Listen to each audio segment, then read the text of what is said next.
होता है, सुख सुविधाओं में पल भर भी रहना मुश्किल हो जाता है। जब कोई साधना समर्पित इतिहास बदलने निकलता है, उसका तन मन धन जीवन सब जन को अर्पित हो जाता है। कुछ इसी प्रकार समर्पित थे अल्लामा शिबली नुमानी मानवता और अपनी कौम के प्रति।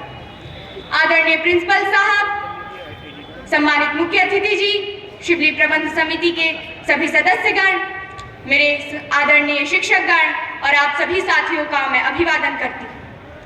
भारत के इतिहास का वो सुंदर किंतु कठिन क्षण जब सन 1857 में प्रथम स्वाधीनता संग्राम की रणभेरी बजी, उस सुंदर क्रांतिकारी बेला में अल्लामा शिबली नुमानी का जन्म 3 जून 1857 को आजमगढ़ के बिंदवल में उस चिंगारी के रूप में हुआ जो आगे चलकर शैक्षणिक सामाजिक सुधार, भाषा और साहित्य के क्षेत्र में एक मशाल बनकर प्रज्वलित हुई।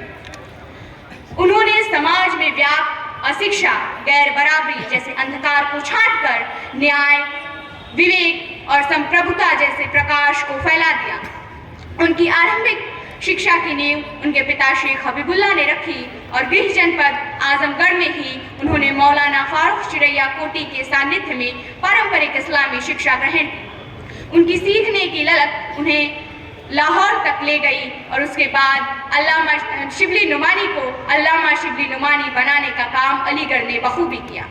अल-मामून, अल-फारूक जैसी ऐतिहासिक जीवनी संरचनाओं ने उन्हें इतिहासकार, तो वहीं शेरुल अज़म, दस्तगुल जैसे काव्य साहित्यों ने उन्हें कवि के रूप में बुद्धिजीवियों ही नहीं बल्कि आम पाठकों के हृदय तक पहुंचा दिया। वे एक बड़े शिक्षाविद के रूप में प्रसिद्ध हुए। शिक्षा के महत्व पर बल देते हुए शिबली कहते हैं कि इसका उद्देश्य सिर्फ ग्रेजुएट की डिग्री प्राप्त कर नौकरी पाना नहीं, क्योंकि इस तरह की प्रवृत्ति शिक्षा के प्रगतिशील अभिप्रायों को हतोत्साहित कर देती है। अल्लामा शिबली नुमानी इस्लामी पारंपरिक शिक्षा के साथ साथ वैज्ञानिक आधुनिक शिक्षा की जरूरत को समझते थे। इसके लिए उन्होंने काम भी किया और उसके परिणाम स्वरूप नज़्ज़तुल उलमा की स्थापना हुई, जिसमें अल्लामा की अहम भूमिका रही।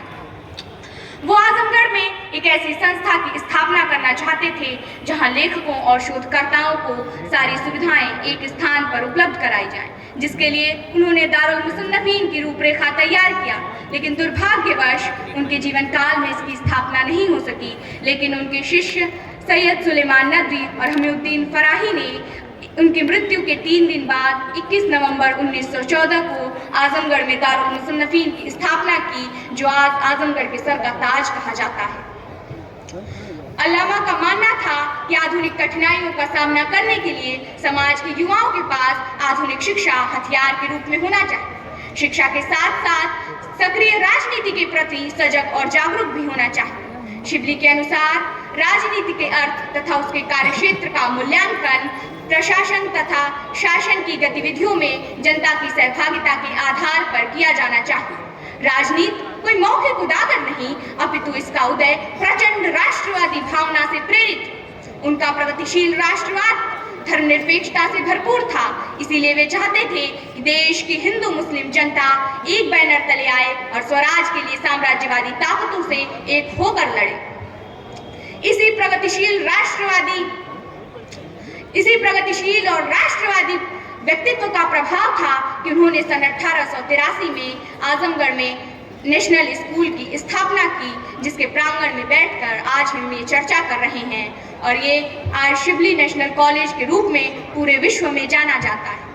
विक्टर ह्यूगो ने कहा था, वो जो स्कूल के दरवाजे खोलते हैं, जेल बंद करते हैं, और सुंदर संयोग है कि जिस व्यक्ति का जन्म उस दिन हुआ जिस दिन आजमगढ़ की जेल तोड़ी गई थी, उसने अपने जीवन काल में पढ़ने पढ़ाने के लिए कई ऐसी संस्थाओं और स्कूलों की स्थापना कर जेलें बंद कर दी।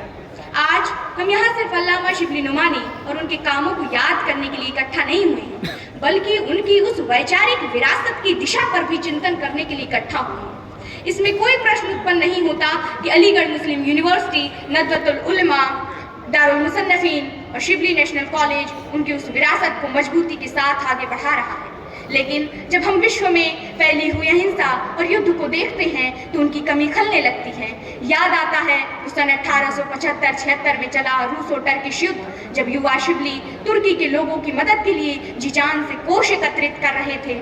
अगर आज वो होते तो चल रहे फलस्तीन और इस युद्ध को लेकर चिंतित होने के साथ साथ चिंतनशील भी होते, लगातार लिख रहे होते, पढ़ रहे होते, बोल रहे होते और उसको रोकने के लिए कार्यरत होते। आज बुद्धिजीवियों के साथ साथ उनकी उस वैचारिक उतरा हुआ अधिकारी होने के नाते छात्रों की भी जिम्मेदारी है कि वे शिबली के अधूरे कार्यों को पूरा करने के लिए संकल्पित हों। हम हर साल उनको श्रद्धांजलि अर्पित करने के लिए शिबली डे मनाते हैं, मनाना भी चाहिए, लेकिन अल्लामा शिबली को सच्ची श्रद्धांजलि उनके सपनों की दुनिया का निर्माण करके ही दी जा सकती है। और मैं उनकी उसी सपनों की दुनिया को ताहिर लुधियानवी के शब्दों में रखते हुए अपनी बात समाप्त कर रही हूँ कि जब मनहूस समाजी ढांचों में जुर्म न पाले जाएंगे, जब हाथ न काटे जाएंगे, जब सर न उछाले जाएंगे, जब जेलों के बिना दुनिया की सरकारें चलाई जाएंगी, वो सुबह हम ही से आएगी, उस सुबह को हम ही लाएंगे। बहुत बहुत धन्यवाद।